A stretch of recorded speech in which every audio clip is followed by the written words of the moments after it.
done so far? All right, what have we done so far today? We've spent yet another day failing to understand the net rankings. Tune in next week. We'll do it again next week. That is constant. Tough loss for the women's hoops last night at Louisville. We talked to Mario. We got the six-pack. We heard from the man that sort of knows.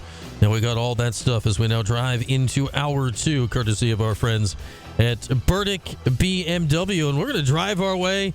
We're driving our way into spring, baby. It's lax season.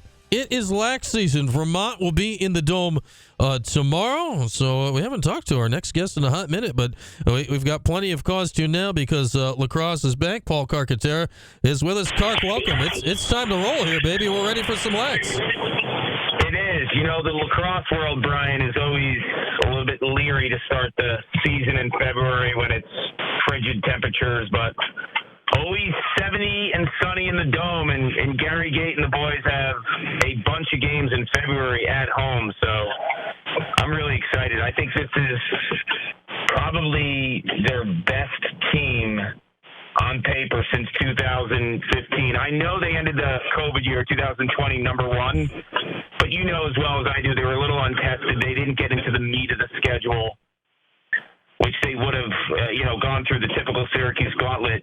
I just think this team has so much firepower. Their top 10 offensive players get so much promise. It's going to be awesome. Yeah, that 2015 team, that's realistically. I mean, the 2020 team I thought had some good chemistry. Who knows how that would have played out? But the 2015 team is legitimately the last team. I'm like, that team really could have won the national championship, and it got away from them in the quarters. Carca, are you in town here? Or are you at the home office tomorrow for the game? Where are you at? I'm at the home office for tomorrow calling the game. I'll be up in the Dome February 17th for Maryland.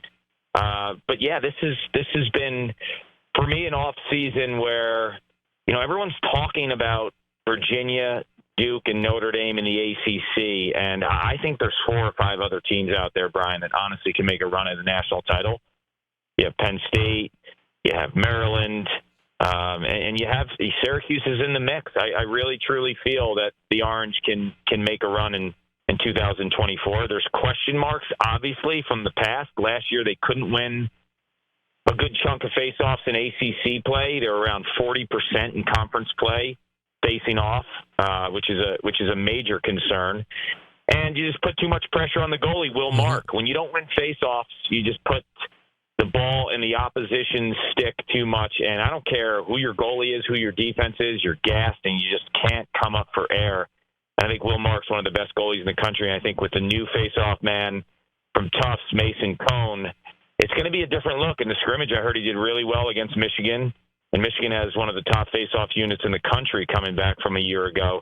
So there's promise. I think the best defense Syracuse could have, and the way it improves the most, is not allowing teams to play tons and tons of offense against them. Yeah, I mean, it's a simple thing to say. We'll see how it works when the season gets going. I think what we saw at Carc last year, right? Like the defense, and I don't even want to say during a game, like just as a collective, by like mid-April, they were just washed, right? Like you have to play that much all year. It's hard to have anything left in the tank when you're playing those ACC brutes at the end of the season. Yes, precisely. And I think it's twofold. They were gassed because they were playing so much defense, and the time of possession always favored the opponents last year. But I also think personnel-wise, they weren't there either defensively. There were some gaps, some holes. They're so much deeper right now. You have a guy in Riley Figueres who was the top-rated defender in the country 2 years ago. He missed last season as a true freshman with a knee injury. He's back. He's healthy. He has the potential to be a number one cover defender. He's in the lineup. Billy Dwan will, I think, orchestrate the defense in terms of being like that traffic cop inside. He's a sophomore. He played some minutes last year, but I think he's really going to take a leap. And then you have Matt Wright, who's from North Carolina as a grad transfer. When he was healthy, he was one of the best long stick middies in the country. You team him up with Sam Alexo, and you have a really beefy, good unit up top that can hang in the ACC. So I think personnel-wise, they've improved greatly. But I also think the fact that you bring a face-off guy like Mason Kahn, who the coaches are super high on, he changes the complexity of what the team has the potential to do. I mean, it's the reality, because this is an offense that even last year without the ball was downright scary, and they were super, super young.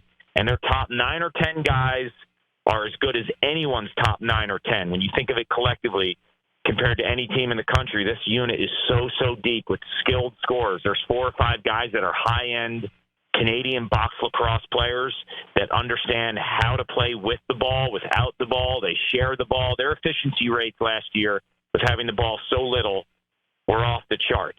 And now you bring in a couple transfers offensively, too, and Jake Stevens from Princeton and Sam English from Princeton, 2 of the best two-way middies in the country. You just give this offense some more gas. It could be scary. I know I'm really bullish right now, but I'm also a realist. And in the past, you don't hear me talking this highly about Syracuse unless it's something that I think is deserved. And I think this is a unit that can match the big dogs in the ACC. And don't penalize Syracuse. Last year, they were the best man-up team in the country. They scored 11 more goals than any team on the power play in the extra man unit, and they're only going to be better this year because they're all back. Hit me with one of the names you said in there, Kark, and that's Jake Stevens, because it was one where, we went through the portal, last spring, and the Orange got a bunch of guys, and Jake was one of them. And, we all knew he was a good player at Princeton, but, up here, we really hadn't seen him play a lot. And then all the preseason All-Americans, I knew he was good, but all the preseason All-American list comes out this season, first team. Oh, I didn't know he was that good. How good is Jake Stevens? He's excellent. He's a Swiss Army knife, too. And you know what's interesting about him?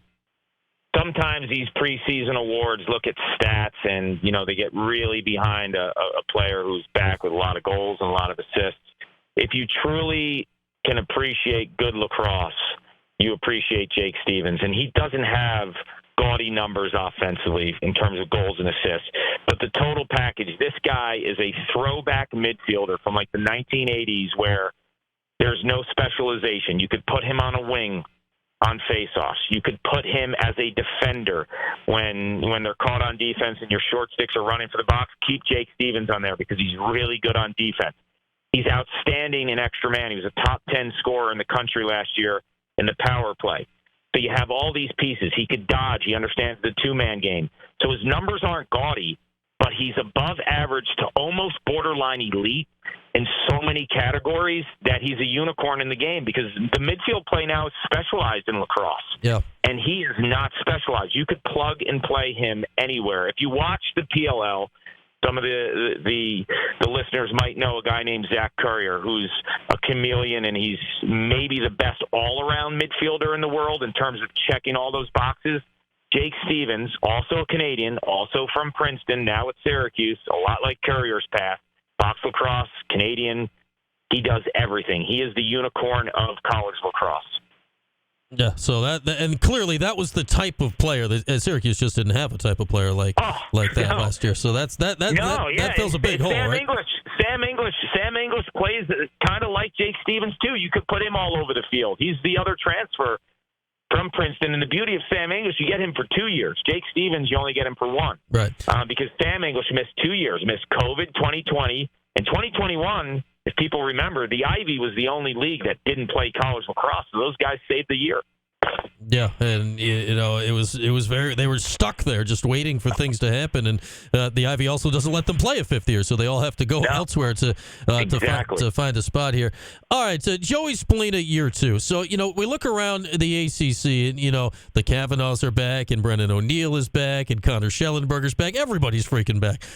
Can Spallina make that leap this year, Kark, to join, that elite company, or is that too much to ask of this guy here in year 2? No, I don't think it's too much. He went up to Canada in the offseason. He improved his skill. He learned to play, I think, without the ball even more. I mean, he's been a ball-dominant player ever since he's in high school when he was really young, and he played with Brennan O'Neill. He played off ball, but once he got physically mature and big enough, he was a ball-dominant guy. So he goes up to Canada. He plays box lacrosse, and for an American playing the Canadian Box Lacrosse League, he lit it on fire for an American. I mean, he has pro potential in the indoor league. And I say this because he knows how to move the ball quickly. He knows how to play without it. He knows how to play a two-man game and use picks and kind of shed off of screens and all of those types of things that's necessary. You know, you have four guys that everyone's talking about for the Tewaaraton. You have Brennan O'Neill, you have C.J. Kirst, you have Connor Schellenberger, and you have Pat Cavanaugh, right? You have O'Neill from Duke, you have Kirst from Cornell, Cavanaugh from Notre Dame, and Schellenberger from Virginia. There's two guys I think potentially could break that top five and be a Tewaaraton finalist. One is T.J. Malone from Princeton, from Penn State, who I think is grossly underrated. He took that team to the Final Four. And for all the understanding from the offseason, he's almost much better than last year. So I think he's one guy in the Big Ten. He could be a Big Ten Player of the Year. I think Spallina's the other one. And I think if Spallina understands with all the tools and weapons he has, he should turn on the tape and watch Maryland in 2022 when they won the national championship. Logan Wisnauskas was the Tewaaraton winner. And he didn't have the ball in his stick all the time, but he still had 100 points, which is like the measuring stick of greatness if you could have 100 points. If Spallina understands that he will get his, and I think he does because he's a selfless player and he understands the game and he has great IQ, the more this offense can share, the more the trigger man, Spallina, who's at X behind, he'll eat a ton, and he can have that kind of a season. So I think if he holds on to the ball a lot and doesn't play within the confines of this offense, which I don't think he will do, his numbers will go down. But I think if he buys into the system, which I think he will, I think he could have a monster year. Because if the ball spins at hyperspeed like this offense is capable of doing, it could play like Maryland 2022 when the Terps went the distance undefeated and won a national title. All right, Kark, we know you're high in the Cuse here. Obviously, Cuse is preseason top 10 and all that. I don't think they're anybody's, like, at least at this point, they're not anyone's reasonable pick to win the national championship at this point, even though we hope they'll make a run. For you right now, before we've seen any of the games, if you had to pick one, who are you saying is the title team today? Oof, that's a good one. I would probably say Duke. But I have questions for Duke, too, and I have questions for all these teams. Look, I'm bullish on Cuse. If Cuse doesn't face off, or if they face off at the level of last year, they have no shot. Right. Okay, if they play defense at the level they played last year, they have no shot. But I'm convinced that those two categories are better. For Duke, my biggest question is they have a generational talent in Brennan O'Neill, but he plays above the goal line. And I think you need a true quarterback to win a national title. In the last 30 years, the only two teams that didn't have a true quarterback were Hopkins in 2005 and 2007. Every other championship team had a presence behind the cage, and that is a glaring type of question I have right now for the Blue Devils. They don't have that guy. Yeah, they have that big guy in Brennan O'Neill who's like a Zion Williamson-type talent. Like, no one looks like this guy. No one's as skilled as him. But you need that calming presence, that quarterback, that distributor, to kind of just make that offense flow. And it hurt them last year in the national championship when they played Duke and then they shut down O'Neill. The ball had no type of presence at X behind the goal. That's interesting. And those Hopkins teams you mentioned, I mean, legitimately have two of the best midfielders in the history of the game, like Kyle Harrison and Paul Rabel. Yeah, exactly. So, like, and maybe O'Neill becomes that guy this year, but you make a point. He got absolutely shut down when Duke lost last year. Notre Dame got the championship, so we'll see how it goes. All right, one last thing for you, Kark, before I let you go, and this is not a lacrosse question, but the last time I saw you on my TV, you were adjacent to the largest Pop-Tart that I've ever seen. What was that whole Pop-Tart bowl scene like, Kark, when you were hanging out on the sideline? What was the whole thing going on there? It was interesting. I thought it was one of those phenomenons where, like, I think its first year had so much juice and gas. It's going to take a extremely creative team by Pop-Tarts to match that. And being around the people in the bowl, I think they could do it. But the Pop-Tart came out of toaster. It was an edible mascot. Like, what do you do in year two? It was awesome. I love that stuff. No one likes that kind of, like, goofy, fun stuff like Anish Shroff. Like, he'll get behind it. Like, what? Look at his timeline on the Pop-Tart Bowl.